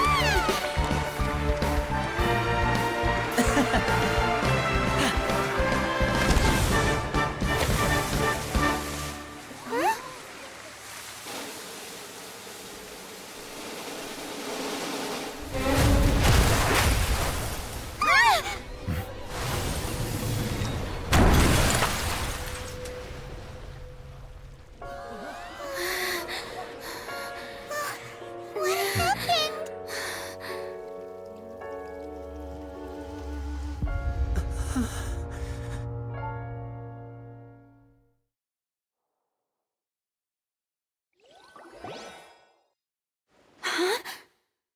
Is this part of the show? Mr. Linney, you're going to use magic to fix the stage now, right? What happened? Oh no. Maybe this isn't part of the show. The girl was still in that box, right? This performance is over. Medical staff with me. Guards, secure the scene and detain all the performers. Seal the exits. No one is allowed in or out at this time. Yes, that's right. If this was just an accident, then we must investigate the cause. But if this was all part of some scheme, then then those accountable will not escape the judgment of the God of Justice! No need to be alarmed, you two. We'll get to the bottom of this soon enough.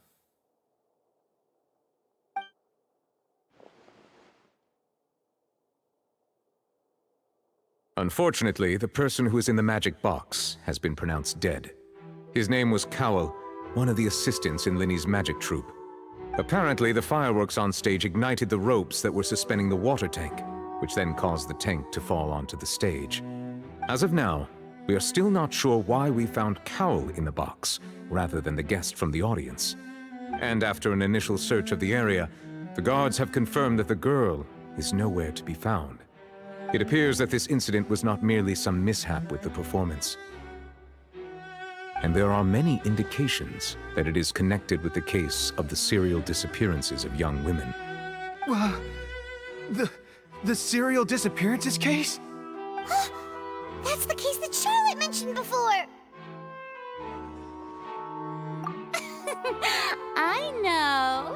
I know the truth. I can see through the whole thing. Really, using such a shallow and obvious mystery as his finale, did he really underestimate us that badly? I say that our powerful magician, Mr. Linny, is now the prime suspect for the serial disappearances case. Huh? Why me? This whole thing was an accident. No, this all occurred during your magic show, did it not? The missing girl disappeared after being chosen, did she not? The deceased is one of your assistants, is he not? Now that I think about it, that whole speech about magicians making things disappear was nothing more than a provocation, a bald-faced challenge. That can't be right! How can Linny do this? He was in the box on the stage the entire time! We can even hear his voice! Besides, before the show, he told us that he would like to catch the criminal behind the disappearances! He couldn't possibly mean catching himself! Save discussion for a later time, please. Lady Farina, may I assume that your comments just now constitute an accusation against Mr. Linny and his associates, and that you are pressing charges? Huh? I just think that he... Well, I think it might be a little early to talk about formally pressing charges. But what Lady Farina said just now makes perfect sense. Looks like she's gonna personally deliver justice. A kidnapping and murder carried out under the cover of a magic show. Lady Farina said it all. I mean, of course, my dear people. But what excites me even more than the obvious truth before our eyes is the opponent I'll be facing. That's right. I mean you, Traveler. You'll support Linny, won't you? After all, he was the one who helped you the first time we met. Then there's no problem at all. You know, the Traveler and I already had a duel the first time we met. But with Linny's help, our little duel ended in a draw. But draws really are the most boring possible outcome. So, no more draws. Between the two of us, there must be a clear winner and loser. And what better place to hold such a riveting showdown and decide the true victor than here, on the grandest of stages, the Opera Epiclese. Huh? It wasn't a draw. She obviously lost last time. I understand. Charges have now been pressed, and as such, a trial is in order. Well, Traveler, seems Lady Farina has set you in her sights. But putting her dramatic rhetoric aside for a moment, I would like to ask you, are you willing to act as Mr. Linny's attorney and defend him in this case? Very well.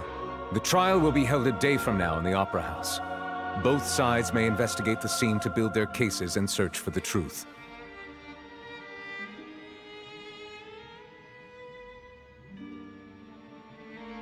Linny and his troupe are all potential suspects and shall remain within the Opera House.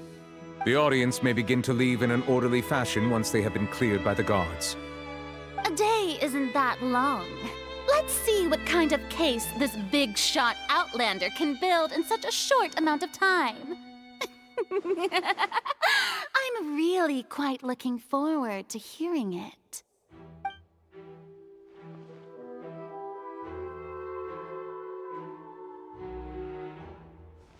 Linny!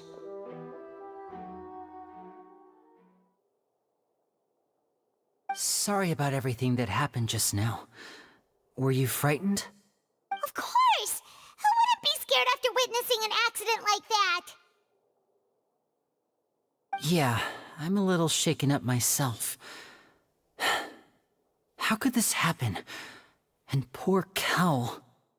I know you already claimed that you would defend me, but now it's just us talking. Tell me, do you think I could possibly be the murderer? Good to hear. Thank you so much for trusting me. I'm sure everyone sees me as the biggest suspect at this point. But if you ask me, the whole thing is mysteries layered upon mysteries, such that all that's left is confusion. I don't know whether what happened there on the stage was purely an accident or not, and I don't know why poor Cal was in the box. As for how that girl chosen from the audience could suddenly disappear, I'm afraid I don't have any answers either. If someone tampered with my performance, then we need to figure out what they did. Even a skilled and knowledgeable magician like myself couldn't pull all that off in just 1 minute. Which is precisely why we need to investigate! As this book says, the impossible could not have happened. Whatever happened must have been that which is possible.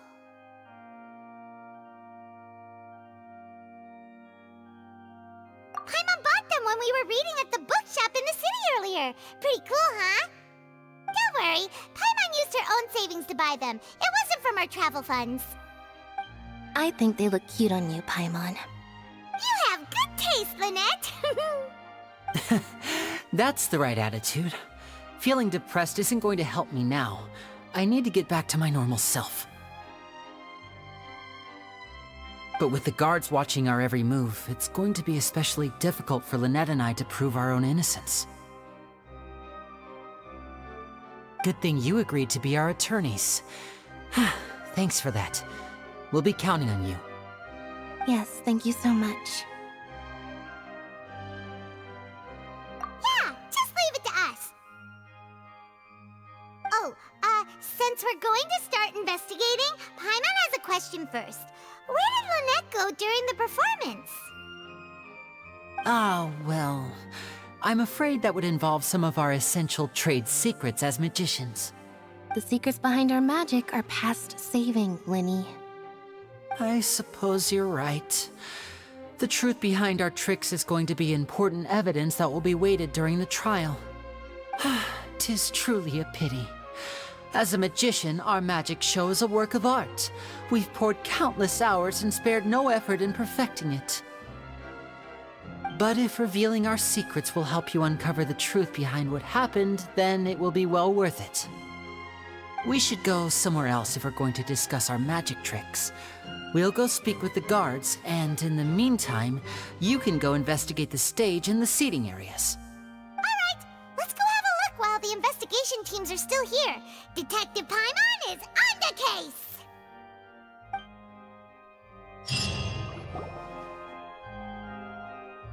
Hello, officer. How's the investigation going? Ah, I see. You must be the traveler that Lady Farina mentioned. Listen, I'll be perfectly honest with you. I'd avoid getting mixed up in this whirlpool of a mess if I were you. Huh? What do you mean? Come with me and you'll see. The deceased is one of Linny's assistants, named Cal. Even though he hadn't joined the troupe long, he was hardworking and everyone generally liked him. The assistants are usually in charge of setting up and inspecting the props, as well as assisting with the show and keeping the crowd engaged. As you probably saw when you were in the audience, the water tank suddenly fell and smashed the box with Cowl inside it. This is the real mystery. We've already searched the scene and were unable to find any traces of the girl. However, if you look carefully, the box was positioned directly under the water tank. The ropes holding the tank were then burned by the pyrotechnics on stage, causing them to snap. All these factors lining up so perfectly makes it hard to see this as a mere accident. If anything, the more logical explanation is that the whole incident was intentionally planned, and Linny is the most likely person to have access to all these areas. But he doesn't have a motive! Are you both good friends of his? Well, you can't say we're good friends, but we've known each other for a little while. So in just a short time, he was not only able to win your trust, but even convince you to act as his attorneys. I know there's no such thing as magic. The real trick of a magician is holding the audience in the palm of their hand. I've seen a lot of cases, and I can tell you that people are the least reliable kind of evidence. Sorry, I tend to be pretty straightforward. Just know that I'm warning you for your own good. Anyway, you may investigate the scene of the crime yourselves if you're curious. Who knows, maybe you'll be able to come up with some new evidence. Hello there! What are you investigating? Oh, this location has also been cordoned off because the Magic Troupe members are currently considered prime suspects. The investigation team is still collecting evidence. The seats were all booked in advance, so we were able to deduce the missing woman's identity by checking the guest list. Sure, it's not like this is confidential information. We will publish it later anyway when we petition the public to help us find the missing person. Her name is Halsey. She's a painter from Fontaine who's made a bit of a name for herself. Apparently, she wasn't a regular at the Opera House, but she'd been feeling some pressure with her work lately, which made her decide to come see the magic show. The Magic Troupe members all claim not to know her. We have looked into her social connections. It seems that she has no personal grievances or conflicts of interest with the suspects. Simply put, she wasn't related to the Magic Troupe at all, which matches the features of the previous serial disappearances. Were the victims of previous cases also chosen at random? That's how it seems to us, in any case. Apart from the fact that they were all young women of around the same age range, there really weren't any other connections between them. Okay then. No need to be so formal. If you do happen to see the missing girl, please be sure to contact us. It is of utmost importance that we get to the bottom of these disappearances.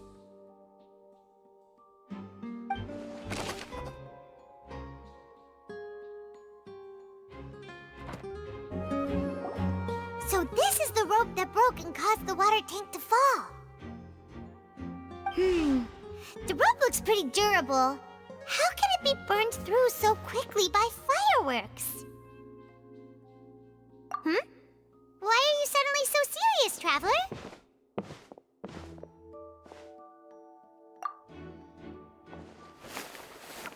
Whoa! Look! This bit is made from different material! Most of it was burned away, but there's still a little bit of it left. So if a rope meant to hold something was made with that kind of material in it, then that means... Wait! Why don't you write all this down? Let's take notes! I see that you're investigating the area. Well, it just so happens that I'm interested too. If you find any new and interesting leads, be sure to share them with me, alright? We don't have too many thoughts yet.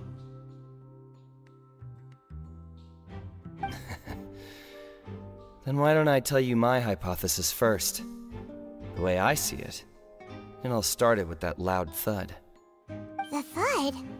Oh, you mean the sound that happened during the countdown? Yes, exactly. It wasn't terribly loud, but I suspect that most people heard it. It's just that everyone was awaiting the results of Linny's trick with bated breath, so no one paid it much mind. But now that the incident has happened, the thud has become an important clue. That makes sense. So, what do you make of it? I'm of the opinion that it may have been the sound of Linny's accomplice.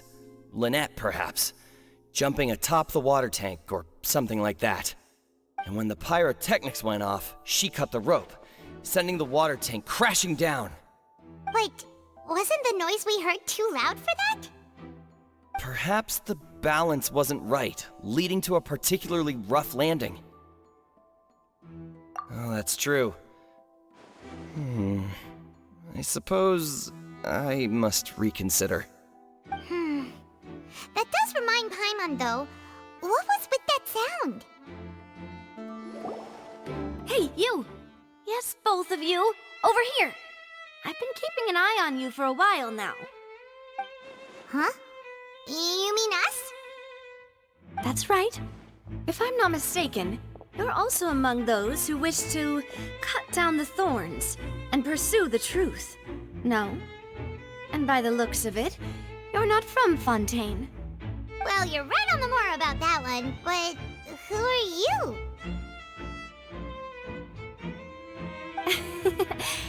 Have you never heard of the Spina di Rosula? From mediating disputes and providing protection to solving conundrums, you name it, Spina di Rosula does it. And I, Navia, have the honor of being its renowned president. Though those who play by our rules call me boss. I'm Silver, her attendant. Pleased to meet you. And I'm Melus. Demoiselle's various daily needs and affairs are under my purview. Huh? Boss? Demoiselle? What gives with the names? Well, I am the second generation president. Melus and the others are still used to my previous title. My apologies, Demoiselle. Should you prefer, boss, I will endeavor to use that instead. No need. You don't have to call me boss. Just Navia is fine. Okay, if you say so. Not that we're members of Spina di Rosula anyway. All merely trifling details. Never mind. Now, back to the situation at hand. That's right. I've always kept an eye on the serial disappearance cases. My interest stems from a matter back from my father's time. Judging from the look of things, I find Linny an unlikely mastermind. Really? We think so too! That's why we're looking for clues now. But how did you come to that conclusion? Intuition, naturally. My unparalleled intuition. Farina sure was quick to point the finger at Linny without any decisive evidence whatsoever, wasn't she? But that's not uncommon for her. If you remember, the Justice had to interrupt her and ask if she was pressing charges just to keep her from getting carried away.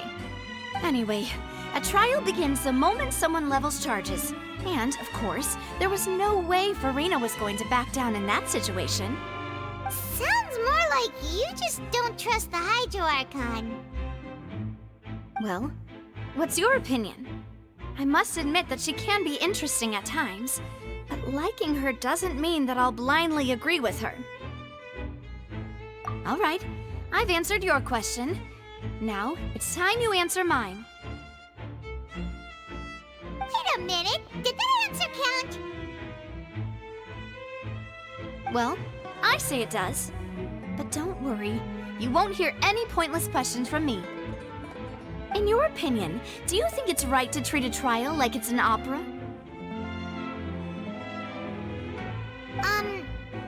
Well?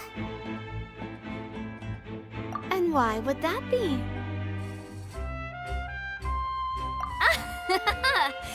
See, Silver and Melus? I told you they'd be different. Most astute of you, Demoiselle. I, too, think that the Traveler's response was most excellent. No matter how wonderful the script or how fervent the audience's expectations may be, the trials that go on stage here must be based in fact. And if that can be done, boss, then... All right, that's quite enough, Melus. Anyway, I like your answer. You passed with flying colors. Now, I need to make some preparations, following which our joint investigation shall commence. You two shall be my assistants. Wait! Since when did we become assistants? Oh, well, I can be the assistant, sure. Or your companion, if you like. I'm really not that fussy. That's more like it. Far be it from me to brag, but I believe that Demoiselle's intuition will be instrumental in uncovering the truth. You wish to save a friend from false accusations, and we wish to unravel the disappearances. In this sense, our goals are aligned. You have a point. You're quite the talker, aren't you, mister? And what about you over there? What do you think? You seem like you've got something on your mind. I have nothing to add. Oh, alrighty then. We'll be making some preparations first. Just be sure to let us know if they start revealing Lenny's tricks. Thanks! Sorry, but no one can freely enter or exit the Opera House at the moment. If you wish to leave, you must register your identity with us first. No, we're not leaving. We're representing Linny and Lynette as attorneys, so we're investigating the case. Were you always guarding this entrance? Yes, after the Chief Justice gave the order, everyone coming in or out must undergo a strict inspection. So, the missing girl couldn't have left from here. At least, not from that point on. I doubt there was much opportunity then, either. How can you be so sure, Well, because I was in charge of security near the entrance at that time. I couldn't see Linny's performance from here, which was quite a shame. Just my luck. But still, I did not abandon my post, and I stayed put no matter how loud the applause was. If someone had so much as even approached the door, I would have noticed it, let alone if they had tried to leave. We Melusines are good at that sort of thing, you know. So, it's safe to say the girl couldn't have left through here. Alright, thank you for your help. This'll be useful info. The investigation team has some new findings. Turns out there's an issue with the random number selector after all. See, I told you. What if the machine picked some big guy's seat? You think the murderer would have still made his move then? Sorry to interrupt, but we're helping Linny and Lynette with their side of the investigation. What were you saying about the number selector? There's something wrong with it? You're trying to help them? That'll be a tall order. Lenny used the machine to pick a random member of the audience during his performance, right? The lucky girl that later disappeared. Well, we thought there might be a serious problem with the machine, so we had it taken away for further inspection. It turns out that the seat number it picked wasn't random at all. The machine picks that same number every time.